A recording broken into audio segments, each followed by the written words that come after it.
Hello and welcome to this week's episode of Pick Up Sports Talk. I'm Brandon Schiffman. And I'm Spencer Stein. I'm sad to say this is the last episode of the season.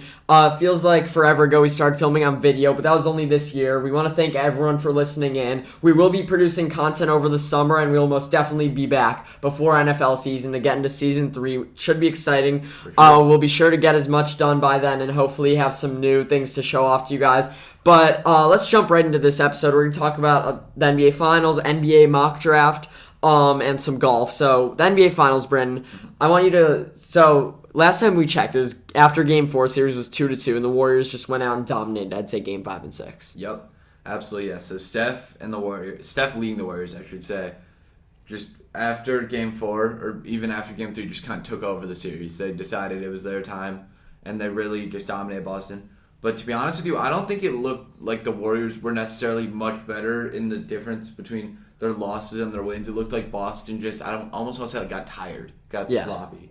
And that's, I think, one of the keys to the series when you look back on it. I mean, I disagree about Curry just taking over, because Game 5, he was 0 for 9 from 3. That was an all-time bad game. But Andrew Wiggins stepped up. Sure. We need to know that Andrew Wiggins was a huge factor in this series. Sure. He was their second-best player, no doubt. Klay Thompson... had some good games, but not as good as Wiggins. Same with Poole. Yeah. And Draymond was really on and off. And I was going to come up here and say, I don't want to take anything from the Warriors when I say this. Because the Warriors came back from a lot. They played really well all series. I want to give them their props. But I felt like more of these games depended on the Celtics' play.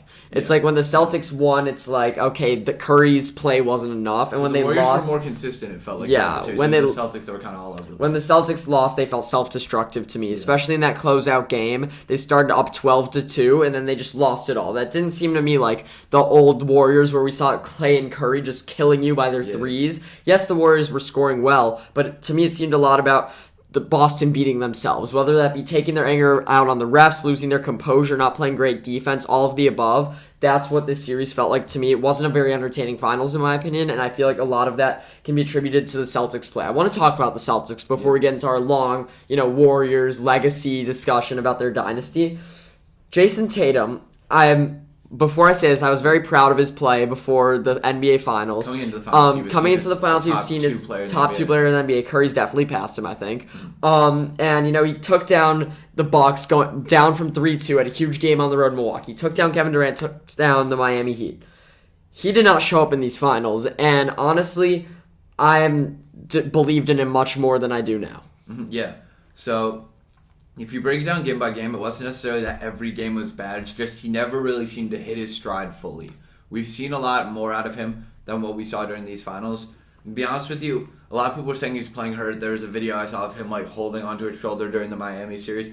I don't know how much I can put on that. The truth is, Jaylen Brown throughout the finals really looked like the better player. He was the better player. And it was apparent in his efficiency, in his defense, and just in the way he just ran the game. He was a much better game manager than Tatum was throughout the entire series. That just cannot happen to you, period.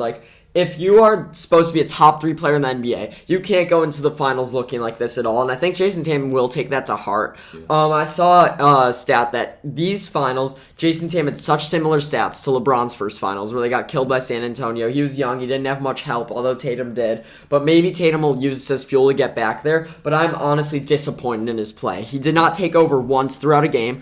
I did not see in any of their wins or losses late game Tatum scoring a ton. I feel like the Warriors defense was good, but you gotta, if you're a top 5 player in the NBA, go over that. The Warriors defense can be as good as possible. If you're supposed to be the second best player in the NBA, you have to be scoring 30 at some point in a 6-game series in the finals. And the most problematic stat I saw, and it's probably been everywhere by now, is Tatum during this postseason had the most turnovers by a player ever in a postseason. He had, I think, 100. That's ridiculous. If you want to be considered a top 2 player in the NBA, you need to be efficient like a top 2 player in the NBA. You can't be a top 2 scorer and be considered a top 2 player. You need to be an all-around player. I mean, I was going to say that. He did also, though, lead the playoffs in points and assists. Yeah. But I'm hating on him a lot in these finals because I was honestly expected so much more of him. I expected the Celtics to go out and win this series because I knew what the Warriors were going to bring. The Warriors did everything I knew they would. Everyone's talking to be like, oh, you're wrong about the Warriors. I wasn't wrong about the Warriors. I was wrong about the Celtics. I thought the Celtics were up to this moment. I thought they were ready, and they just showed us that they weren't. But we got to take into account Jason Tatum's play before the finals. Let's talk more about Golden State. Draymond Green, we talked about last episode, we thought should have been benched, played horribly. Do you think he kind of changed your opinion on his play the last 2 games? I mean, he kind of bounced back. It was like a Draymond bounce back. We didn't expect like a 35-10 game out of him, but he, in Game 6, I know had like 8 points, I want to say. In Game 7, he had 12, and 8. So it was a stat-padded Game 6. I was sitting there watching at the very end. All the starters were out, and Draymond was hustling for boards. And he had two threes in Game 7. He had 2 crucial threes. Yep.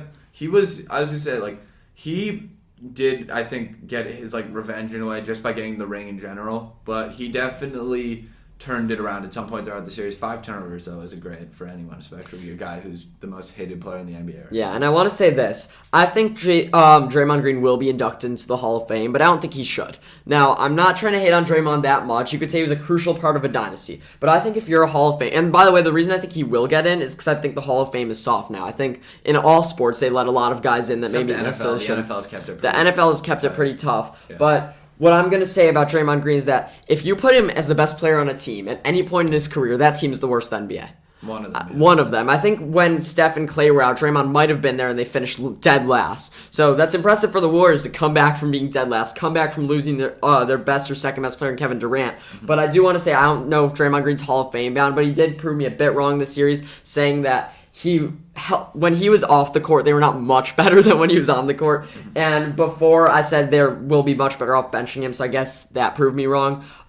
Clay came back from injury. I think the story of this team is huge. And honestly, I think the Golden State Warriors now will have a dynasty type of legacy more than the 3 and 4 years because they came back from losing Kevin Durant and still finished last. Curry got hurt. Clay got hurt. Clay missed 2 years. Now they come back and win also. It's a good story. I want to talk about Kevin Durant for a minute there, about his legacy. I think it's interesting to note the difference between the 2015 and 17 teams. The Warriors teams that won the title, the first didn't have Durant, the second did. All they really had in the first one that they didn't have on the second one was Harrison Barnes. They kind of switched out, I think, Harrison Barnes for Durant. It's kind of so they still win. Now here, they lose Kevin Durant, they gain Wiggins and Poole. And what I want to say about Poole, though, is that I think Jordan Poole and current Klay Thompson are just as effective as old Klay Thompson was. I think Klay used to average 25 a game, and now you're getting about a combined 25 from Poole and Thompson, so that's not much better. A little more. A little more, but I think they're not in the around like 16, I'd say. I'm just saying, I think the Warriors would pick a fully prime Klay Thompson over the both of them now. So all they basically did was switch out Durant for Wiggins, and they still won, and possibly against a better team. I'm not doubting LeBron, but there was a LeBron team when Kyrie and Love were hurt where the starting lineup was Iman Shumpert, Matthew Dellavedova, Timothy Mozgov, and Tristan Thompson. Yeah. So this Celtics team was just as good, maybe a little worse, maybe a little better than those Cavs teams. They switch out Kevin Durant for Andrew Wiggins and still get it done. So I think this kind of discounts Kevin Durant's 2 titles a little bit, and people are hating on him for leaving Golden State too. So I think, once again, we've talked about this a lot, and for Kevin Durant not to be in the series at all, we're talking about him a bit much, but do you think this hurts him like I do? I think it hurts his legacy somewhat. I think people do understand, though, that Steph's a special player, and this Warriors team has been special, and was special before and after he was there. But I do think this definitely hurts his legacy a little bit, just because if they're able to win before him, it says something, but if they're able to win after him, it says a lot more. Yeah, and I think the biggest storyline post-finals, one more thing, is that Steph Curry's legacy. And we're going to get into that at the end of the episode. Where does Steph Curry rank among the all-time greats? Because if you're out there hating Steph Curry, I understand disliking players, but I feel like he's not a guy you have any reason to spend time, demising. He's earned he's earned his respect, but at this point in his career. The one thing I quickly want to get to, too, just about 2 things. So I think these are just kind of Warriors' big picture things. Uh-huh. I believe that Poole is the running. So obviously when they traded for D'Lo, everyone knew it wasn't going to replace Klay. It was just because Klay was hurt and they wanted to figure something out. D'Lo was in the sign and trade for Kevin Durant, so they kind of swapped out Durant for D'Lo. But when they got D'Lo, they weren't thinking this is Klay's replacement. This was just let's find a running mate for Curry while Klay's hurt. I think that's what Poole has turned into, kind of. Poole, in a way, became what D'Lo was supposed to be. And then my other thing was about the Timberwolves. When they traded for Wiggins, I think that neither team necessarily lost that trade because it was clear that the Timberwolves did not unlock Wiggins' full potential the way the Warriors have. And D'Lo and Cat are like boys. They're doing their own thing in Minnesota, and it's Anthony Edwards, my favorite player in the NBA. Yeah. What I do want to say about that trade is, first off, I thought people didn't really know if D'Lo was going to be Steph's temporary running mate, which he was, or if he was going to come off the bench when Steph and Clay were healthy, if he was going to be that pool type of guy. Yeah. And I think when the trade happened with the T-Wolves and they traded D'Lo for Wiggins, everyone kind of saw it as like, okay, the Timberwolves need to start a ball-handling point guard, and Wiggins doesn't fit there. And the Warriors, now that Clay's healthy, need a forward, and we're drafting guards. So I think at the time we saw it work for both, but it really panned out as good as possible. Yeah. One more thing before we move on to golf. What do you think the Warriors' chances at repeating are? Are they the favorites, or who are your favorites out of the West next year? Because a lot of people are starting to talk about the Clippers. Yeah, out of the West is interesting. I think the East is pretty much set. We talked about it in a clip in an episode a few weeks ago. It's probably the Bucks, just year in and year out. It's going to be them. The West is an interesting case because you have a bunch of teams that are kind of looming. I think as of right now, the Warriors probably will be the favorite in the offseason, but who knows? Free agency, trades are happening. How about you give me a prediction for next year's finals already? Way too early. So early. Want me to give mine? Yeah, you go first. Okay, so in the East, as you talked about, the Bucks I think are the favorites. I will say the Bucks right now. But interesting note, in the last 5 years, who's been out of the East? The Cavs, the Raptors, the Heat, the Bucks, the Celtics. 5 different teams each year, a team that was up and coming. So out of the teams that haven't made it yet, who am I thinking? Nets and Sixers. The Nets, we know what we're getting, but the Sixers are a team where it's like, we've always thought of them as a team who can't make it. When I was thinking of Milwaukee, I thought Giannis never can get a title. He did. When I was thinking of the Celtics this year, although I was high on them, I still didn't think they could get to the title. Maybe that's how we see Philly. Maybe that's how we see Embiid. So in a weird spot, though, with the whole Harden. And I mean, still, though, we thought Miami was in a weird spot with Jimmy Butler. We thought the Raptors couldn't do it, and they all did it and got there. So although I think the Nets are a chance to keep that streak going, I think Philly's a team to watch, but I will pick the Bucks. Out of the West, everyone's talking about the Warriors are the favorites, but they think the Clippers are going to get it. And I don't necessarily think the Clippers are in that conversation for me. The team I'm going to say is the Denver Nuggets. I've been talking about the Denver Nuggets for a while, and I think that Golden State can do it, but I think a lot of things have to go right for them, especially health-wise. And that's the same for the Nuggets. They have a lot of health issues, but last time we saw the Denver Nuggets, at full strength, they beat that Clippers team that everyone's talking about making it. They beat the same Clippers team, and they didn't have Bones Highland. They didn't have Michael Porter Jr. at full health. And I think Bones Highland is going to contribute to this team. And I will pick the Denver Nuggets there. I can pick Bucks over Nuggets. That's going to be a good final. See Giannis versus Jokic. I think Jokic, just like Giannis, had 2 MVPs, but people say he couldn't do it in the playoffs. Now maybe he could get it done with the running mate. So I'm just going to throw that out there. I don't know how much I believe it, but Nuggets Bucks, so I'm throwing out 1 year before. I like that Nuggets pick. Another team kind of like similar to that, where people kind of see them as like a good team, but I don't think anyone thinks of them and is giving them any playoff respect as the Grizzlies. I think they're a few years out still. I'm also gonna take the Bucks, and I don't want to like say the Warriors are gonna get. Actually, I don't blame you for saying the Warriors. It's way too early, so I'm gonna say the Warriors are gonna get back, but I think the Bucks take another title. I think they win it next year. Got it. So let's move away from basketball. We will get to a Steph Curry legacy discussion at the end. Let's move to golf real quick before we get an NBA mock draft. The U.S. Open is underway. Colin Morikawa is leading at 5 under. Rahm, McIlroy, and Scheffler are all trailing right there. Sky Scheffler, world number 1. But I think a bigger storyline here is the LIV golfers. Phil Mickelson, everyone that thinks I was rooting harder against Phil than I ever have before. I watched the first day of the major. I watch a lot of golf, but I don't necessarily always watch the first day, and I was watching it just to like scream through the TV at Phil Mickelson, and he's 11 over and missed the cut, so I was happy with that. And I think these LIV golfers are kind of drawing in a little bit of an audience, especially to the early days of majors, to root against them. However, Patrick Reed and Dustin Johnson and Bryson DeChambeau did make the cut, so I was kind of sad about that. What do you think about the LIV golfers competing here? I just think it's super like controversial. It's gonna bring in some controversy. I think it's interesting though to see like how like Phil's doing worse versus Reed, DJ, and Bryson are all doing pretty good. I think it's just one of those things where it's gonna like, I don't want to say divide the golf community because I think most people are against the LIV golfers, but I think it can definitely create some controversy within the golfing community. Yeah, for sure. And I just want to say, although I am the one who brought up the LIV golf, I think Brooks Koepka was right about not letting LIV cast a dark cloud over the U.S. Open, which is one of the best events in golf. Yeah. So we'll move on from that and talk about predictions. Colin Morikawa, has played really well unexpectedly because his draw game wasn't there, so his fade isn't there, so he has to draw the green every hole this course, and he's 5 under doing it. He says he hasn't done that since he was a freshman in college. Rahm's the defending champ. Rory McIlroy is coming off a win in Canada, and he's like the biggest, I think, like anti-live guy. And Scotty Scheffler's a fan favorite. So Brandon, who do you have? One of those 4 guys or someone else? Maybe Joel Damon, who's at the top. I think I have John Rahm. I think he's to repeat. I think he's due to win it again. Personally, I'm rooting for Rory. I'm going all in on Rory. I think that would be the biggest storybook ending right now to kind of stick it to the live golfers. Watch Will Zalatoris, though. He's only 4 back, but he's known to make a run at majors. I think he's going to have a huge day 3 to put himself in contention at the end, but I will stick with Rory, although I think any of those 4 golfers really have a good shot. For sure. Let's get into one of our greatest segments of all time. Let's get back into our mock draft part 2 this time. Yep. So you want me to do odds? You do. Yes, this can be a full NBA dueling mock draft, just like we did our NFL one. For the lottery. For the lottery at least, and the draft is just next Thursday, so it feels like it's kind of following up the NBA Finals really quick. But I think it's gonna be a good draft. Brandon, you could start the first pick. With the first pick, I don't think this is necessarily the best guy on the board, but I think the Magic are going to be drafting for potential. It's no secret than a rebuild. They do have some good young guys though.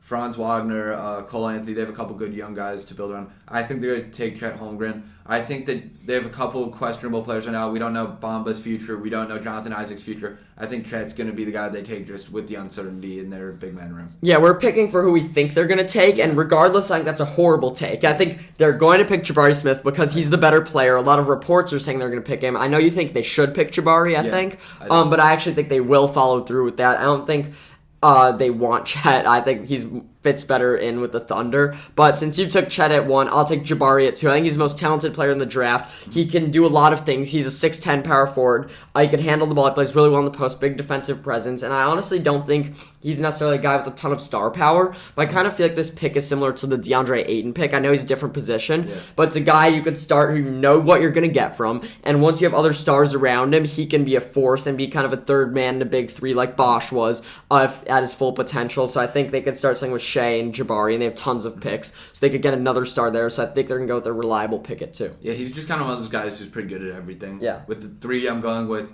probably the most similar player to him in the draft in Paolo Banchero. He's just like the next guy on that tier, and then there's a slight drop-off, in my opinion, at least, for like the players who are getting the most hype. He's another all-around power forward center. He can shoot. He can play good defense. His defense has been showing signs of improvement towards the end of the year at Duke.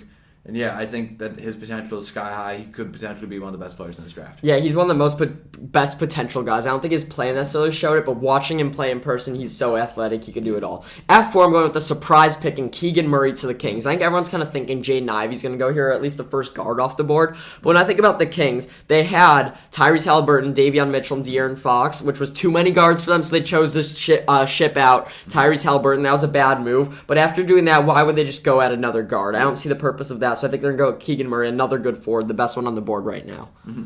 I like that pick. I agree. I'm seeing a lot of articles about how they're going to pass on Ivey. The team that won't pass on Ivey and who's going to... They're going to be thrilled if Ivey's available at 5. Yeah, I was going to say, they're going to be thrilled is the Pistons. I think now they're going to kind of pass, like just kind of get rid of Killian Hayes. I feel like his time's kind of passed with them. They're going to try to build around, for sure. They're going to build around Jaden Ivey and Cade Cunningham. Jaden Ivey, in my opinion, could wind up being the best player in this draft. He's so good. He probably is the best, he's probably the safest pick in the draft, honestly.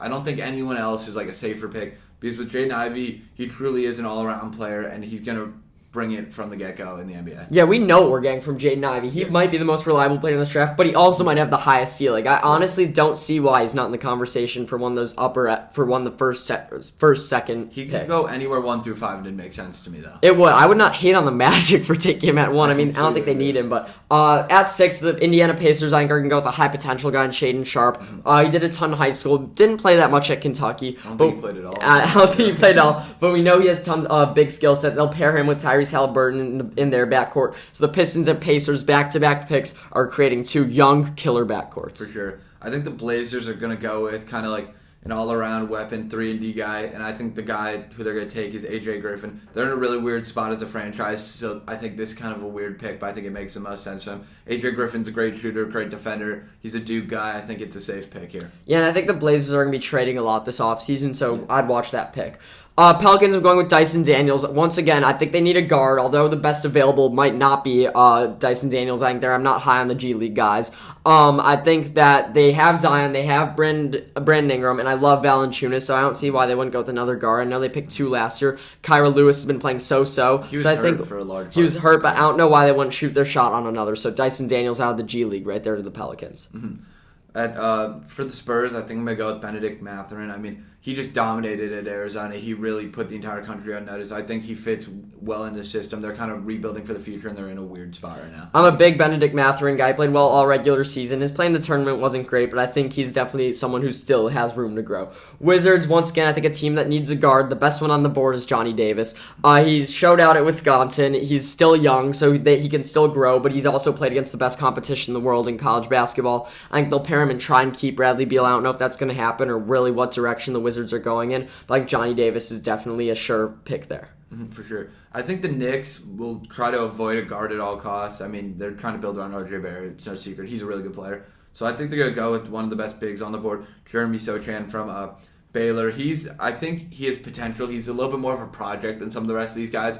But I think he has a super high ceiling, but I doubt the Knicks build him to his full potential personally.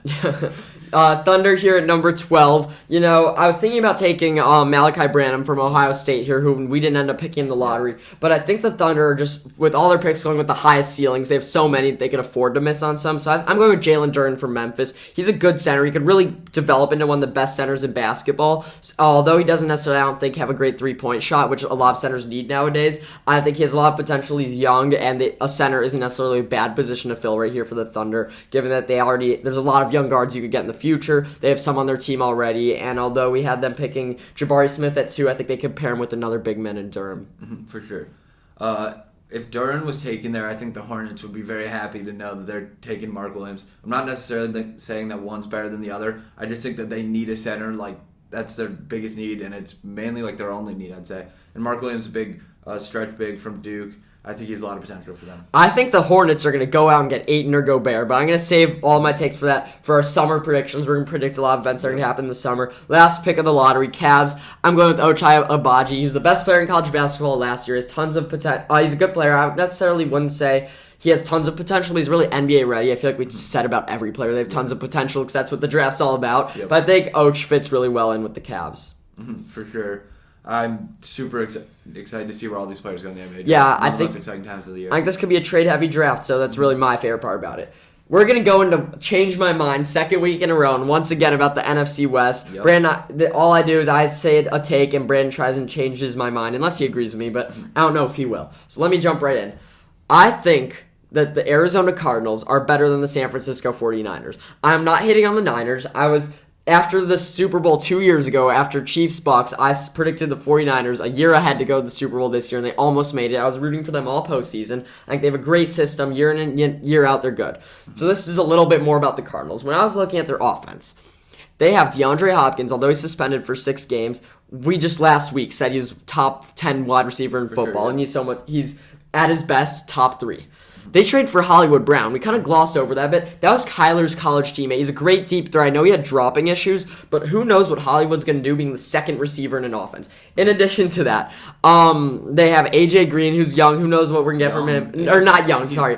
He's not, I meant old, but we know what we're going to get from him. He can do things. I meant Anton Wesley is very young. Rondale Moore, too. Yeah. They have so many weapons. How about their tight end room? They have drafted Max Williams out of Colorado, or not Max Williams, Trey McBride out of Colorado State. They have Zach Ertz, and they have Max Williams. That's a 3 tight end deep tight end room. Yeah. They have James Conner, and they signed Williams from the Chiefs, a great running back. They have Kyler Murray. Their defense is so-so. It's not bad. They have J.J. Watt over there. I think the Cardinals did a lot last year. People are kind of doubting them because they looked bad in the first round of the NFL playoffs. I think the Arizona Cardinals are going to do really well this year, and I don't think the Niners do as well as they did in the playoffs last year. They've never been a great regular season team, or at least last year. They weren't 2 years ago. They were.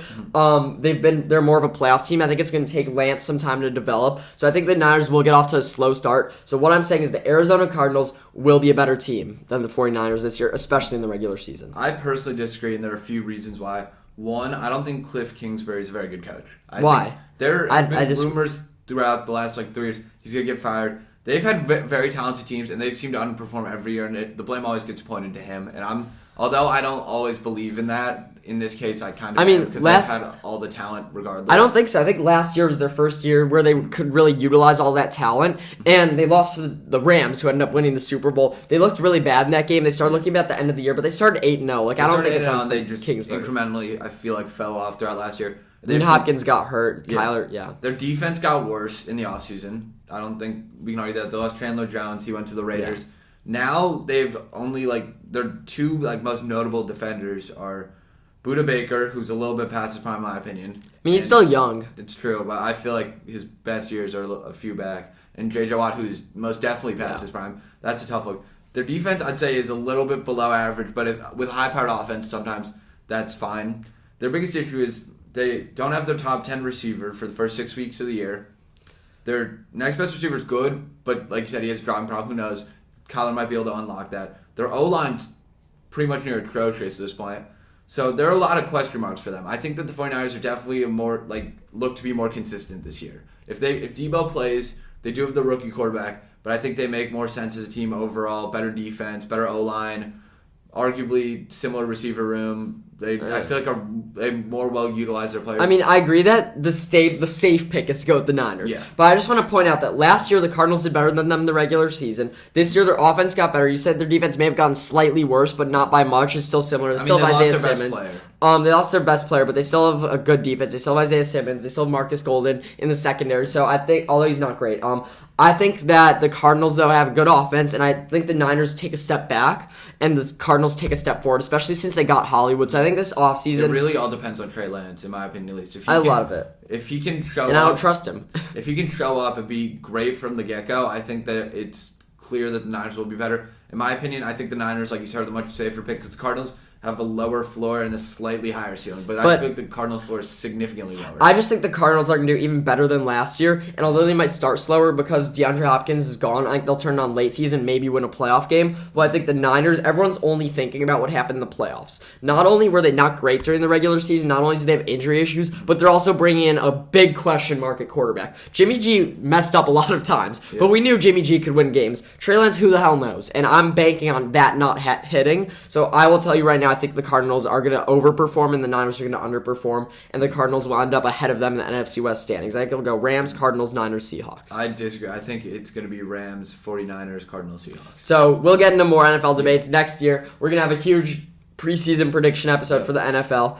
Let's get into the meat of this episode. What I'm most excited to talk about, Stephen Curry. Stephen Curry has been doubted his whole career. His legacy's been doubted, but now he has that Finals MVP. For sure. So he's been two-time regular season MVP, four-time champ, just as many as LeBron, two-time MVP. Brandon, where do you rank Steph Curry all time? I think he's got to be considered anywhere between... Do you think he's top 10? I think he's got to be considered anywhere between 8 and 12. It really depends on what people value. Some people value rings more. Some people value accolades more. I think that's where it gets a little, a little confusing, but I think personally anywhere between 8 and 12 right now, that's in his zone for sure. So can I go through a list and you tell me if you disagree or agree with certain players? Yes, for sure. So my 1 and 2, we're going to disagree about that. I don't want to get into the whole Jordan-LeBron debate. I have LeBron at 1. I know you have Jordan. I have Jordan 2. That works. But I want to put the LeBron-Steph debate to rest. Yeah. The difference between Steph Curry and LeBron James is 2 MVPs, 3 Finals MVPs, 10 All-Stars, 10 All-NBA, and 6 All-Defense. Those are the accolades LeBron has more than Curry. That is enough for a Hall of Famer. The difference between LeBron and Curry. So I just want to put that to rest forever.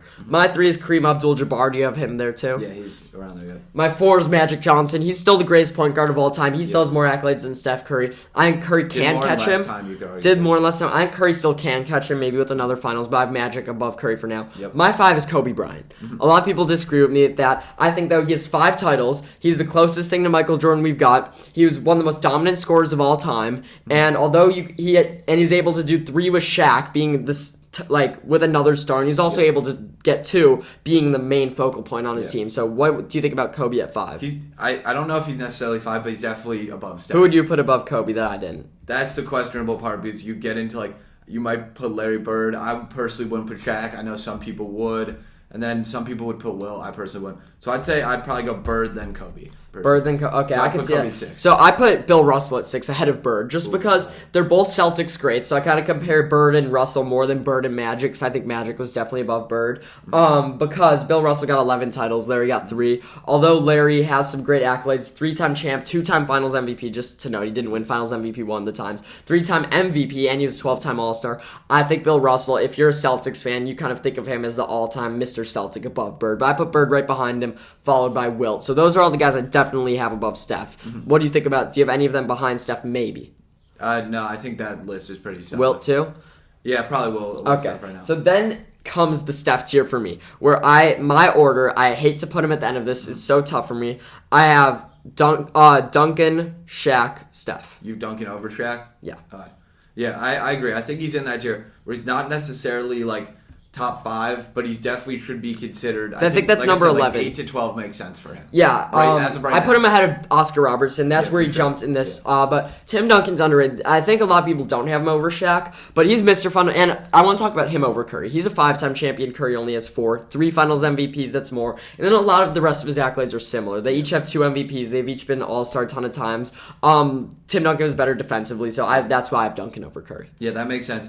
Tim Duncan was like, you always talk about LeBron's consistency. Tim Duncan was really Mr. Consistency as well in his career. I mean, I just wouldn't say he was ever the best player in the NBA, which is why I followed him, and Steph Curry's a little bit. That's why Steph and I think Shaq were more exciting, more dominant. Yeah. But I put Duncan over both them because of his Since consistency. he was just great and for 20 years. I don't think we want to go through the rest of our rankings, but I just want to say after Steph, I have Olajuwon, Oscar Robertson, Giannis. Yes, Giannis. Giannis is KG. Dr. J, Kevin Durant, Karl Malone, Moses Malone. Then I get into Pippen, Dirk, Garnett. Garnett. I put him Barkley. I put Barkley behind Garnett behind Dirk. Is my order there. But what do you think about Giannis over KD? I've talked about that for a bunch of weeks. I don't think KD is up there just because he hasn't been the best player on a championship team. KD, I think Giannis will definitely pass KD. I think right now they should be next to each other. And honestly, if you told me that a full year ago to date, I'd probably call you crazy just because Giannis hadn't even won a title yet. But when I look at it now, you do realize that Giannis, on the trajectory he's on, could likely wind up top 10. I mean, my power forward power rankings go Tim Duncan, Giannis, KD, Karl Malone, Dirk, Garnett, Barkley. That's completely fair. That's not ridiculous. That's just mine. Yep. Brandon, one last thing. Sad episode's coming to an end. Yep. Summer predictions before we're back. Let's start with something short term. Tonight, Game 2, Avs Bolts. Who you got? The Avalanche took Game 1. Although they started with a 3-1 lead, it ended up going into overtime, and they won it really quickly there. Do you think they'll win tonight? I personally have the Bolts win this one. What the Bolts proved to me in Game 1 was that they took the Avs to overtime when they were down, which shows me that they belong in this series and they earn their respect in this series. And once you get to overtime, it's anyone's game. And I think that's how Game 2 is going to be for the Bolts. I think the Bolts are taking it. I was thinking this morning that this series could likely go in the same trajectory as Warriors-Celtics. Literally. The Lightning are similar to the Warriors. They're kind of a dynasty in hockey. The Avalanche are young. They're really good offensively. And the Avs took Game 1. Maybe the Bolts take 2. And then we go 2-2. And then the Lightning close them out. But I took the Avalanche before this series, so I'll stick with that. And I'm taking them tonight just to put off that trend. Fair. Next, who do you think baseball. Yeah, some baseball. Quickly. Who do you think will have the best record in the NL? Are we saying by the end of the summer? No, by the time we're back. So we'll be back in probably mid-August. Right now it's the Mets by 2 games. Yep. The Padres are actually behind them, ahead of the Dodgers. I think the Dodgers are going to come out of the 3 spot and take the lead over both of them. But watch the Giants. The Giants are way back there, but I think they're going to streak and definitely make the playoffs. So I will take the Dodgers. The Braves are definitely a team I was looking at for a little while. Now, not as much personally. Just they lost recently. I might have to agree with you with the Dodgers. However, with that being said, if the Padres get Tatis back soon, they're going to be a really interesting team. Yeah, I really thought you were going to go with the Mets there. Let's move to the AL. The New York Yankees right now are on pace for 121.5 wins. That would break the MLB record. The MLB record's 116, so I'm not going to ask you what their record's going to be at the end of the year, but what do you think their pace will be in mid-August? Do you think they'll be on track to have a chance at breaking the record set by the 0-1 Mariners? So you're saying, are they going to be, still full What are steam they going to be ahead? on pace for by then?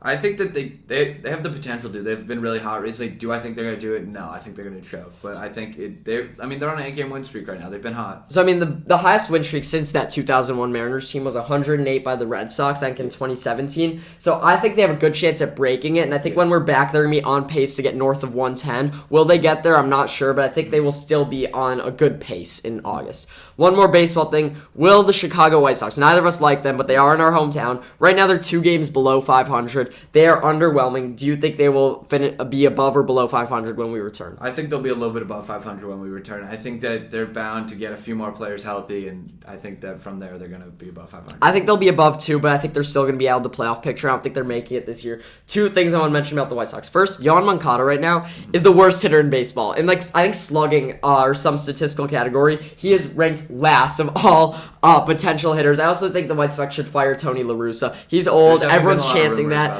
He's been making bad calls, so I think it's TLR's time to, go hit the showers. Maybe they should let him finish out the year, end his career with some pride. He was great for a while there, but I'm kind of this giving me Phil Jackson Knicks vibes, even though he didn't coach there. Yeah. Kind of ending a great career poorly. Yeah, for sure. Let's get to a quick NBA thing. Who do you think will be the biggest NBA offseason move? I know free agency this year is a little bit questionable, but I want to hear your opinion on that. So I think the 3 biggest names that I'm looking at are Bradley Beal, Rudy Gobert, and DeAndre Ayton. I don't think Bradley Beal is going to get moved. And when I'm looking at teams that need centers, I'm looking at the Bulls and Hornets specifically. And I think if they can't trade for any of these guys, they'll go sign Mitchell Robinson. But I think Gobert or Ayton's destined to get moved. More one so of the two, right? One of the two, or both. But I definitely think one of the two, though. And I'm more confident Gobert gets moved. For sure. I will, feed the Bulls' ego and say the Bulls will get Rudy Gobert. I think they need him. I think they're willing to offer a ton. But the Hornets are definitely a team to watch.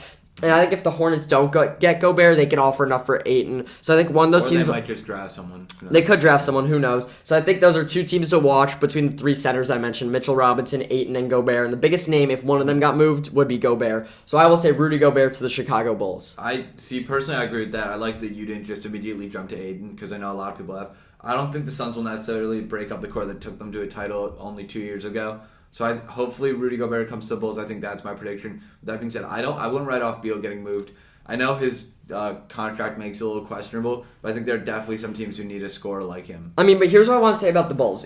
People are saying what they would offer for Gobert would be Kobe White, Vucevic, and 2 firsts. Why would the Jazz take that unless they're rebuilding? Because I was thinking if the Jazz trade Gobert for something like that, they might as well have to trade Mitchell at that point, and they don't want to do that. Because how does it... I know people are saying they need to get rid of Gobert and reshape things, and I agree with that, but I don't know why they would accept that Bulls trade package. Take a guy who's worse than Gobert. Kobe White doesn't have a place on that team. I think Kobe White's only useful to someone who wants to try and get his potential. I think 2 draft picks aren't much. So I think that's why I don't think the Bulls can get him. While the Hornets, they have a lot of picks to offer that could help them out. Maybe they rebuild around Donovan Mitchell. But if that happens, maybe the Knicks go out and make a blockbuster move. Maybe they offer quickly Obi 4 picks for Donovan Mitchell. As I said, the Knicks have been wanting Donovan Mitchell. I think that's... So I think if Gobert moves, there's a higher chance Mitchell moves. I don't think the Jazz move Mitchell, and I think they move Gobert for pieces that will help Mitchell. So that's why I'm a little worried about the Bulls. Last thing about sports.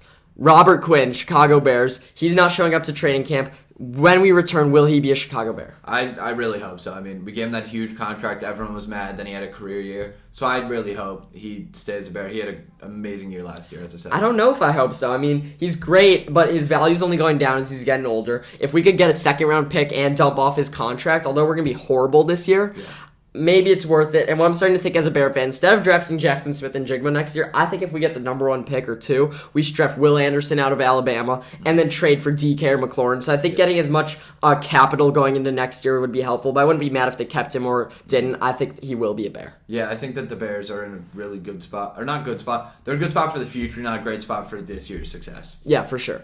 Before we go, me and Brandon want to talk about an event we did a couple weeks ago. We held a fundraiser for Hoopademics. We raised $1,000. It was a fun basketball tournament in the Chicagoland area. We're going to do it again in August. Yeah. So you know where to reach out to us if you want to play, but that was a success. So, and also look up Hoopademics if you want to donate. Yeah, for sure. We'll link Hoopademics in bio. So thank you guys all for listening in all season. I kind of said this at the beginning of the episode. We will be producing content over summer. Email us or fill out our Google form if you want something specific. A lot of big picture debates. For sure. And yeah, it's a lot of exciting stuff coming next season. We'll tease some stuff maybe. But yeah, It's a lot of fun stuff coming, and we'll be back for NFL preseason. Definitely. NFL, I think, is my favorite sport to talk about, at least. So I'm really excited. Hopefully some things happen this summer that we can talk about in the NFL and NBA. So have a nice summer, everyone. Thank you for listening to Pick Up Sports Talk. Thank you.